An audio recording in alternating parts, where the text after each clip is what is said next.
So what I'm doing right now is called the doodle grid. So I basically put a lot of doodles and then I overlap the final image so I know where exactly is gonna be the final painting. My name is Calicho Arevalo. I'm an artist and an architect from Bogota, Colombia. So I mean, this is I think one of my favorite paintings, the rooster, where everything starts. Some of these canvas have kind of like a UV light effect. All the artwork sometimes can have a hidden message because I see these documentaries of movies of Da Vinci, finding all the hidden messages of Da Vinci, and you're like, what if he didn't hide anything? So I don't know, I'm alive, so I'm telling my story. I came for an internship as an architect and I start to have some free time, especially of the subway between my home and work.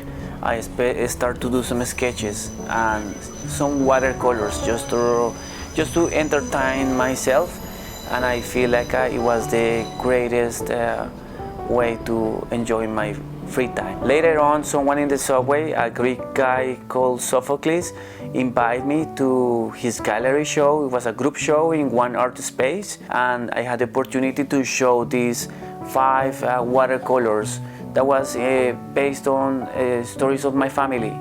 And I had the fortune to sell some of my work, and that's how everything started. The gallery led to meet people that invite me to painting. The main dream that I had was a solo show, because at this point you are like, okay, I'm doing some things here, some things there, but I feel like I deserve to do something and take the risk.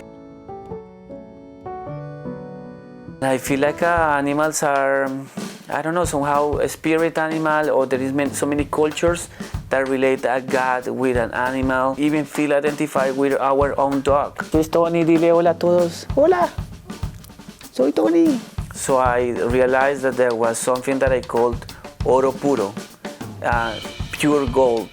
And for me as a Latino, it was the opportunity to show the world that Latinos as value as gold, trying to inspire other Latinos to share their story and show them that come here is not just work, and try to believe in a dream. I did my first solo show. It was very successful. I wish I could sell more, but it was packed. It was a lot of people and it was beautiful. Well, honestly, at the beginning it was just a hobby.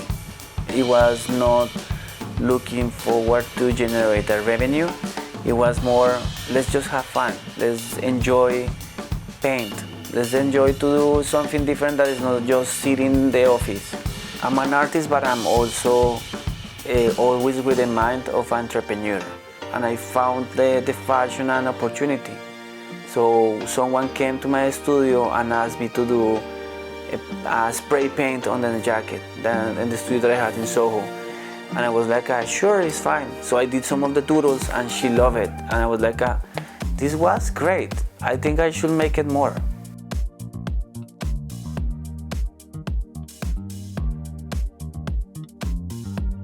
And I feel I'm more inspired lately to make these monochrome drawings.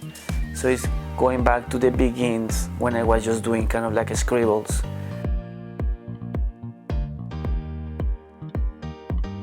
I met in the pandemic Christina. She has a company that the name is Coco Redog. So I start to have dresses and bags from her. She found a store with art to wear. We have currently also a rack of my designs over there. On my website you can find so many things like pants, shirts, pillows, whatever. Like there's so many ways that you can play with it. So right now painting, especially spray paint on big walls, is something that makes me find that perfect momentum that is only me with the can, and everything stops. There is no sound, there is nothing else that just the rhythm of the spray. Take a photo and then I put on top the final image, so I know where this image will be my guide. So basically, this is gonna be the design that I want. which is very different of what is now there, no? So this is the way I can scale the image, so I know how big I want it.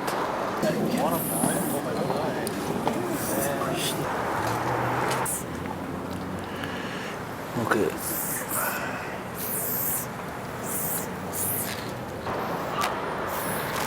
It's a risk, because of course with architecture it's a solid income, and right now it's month to month battling against the current and so far we are surviving, and I hope when you see this video I'm still a full-time artist.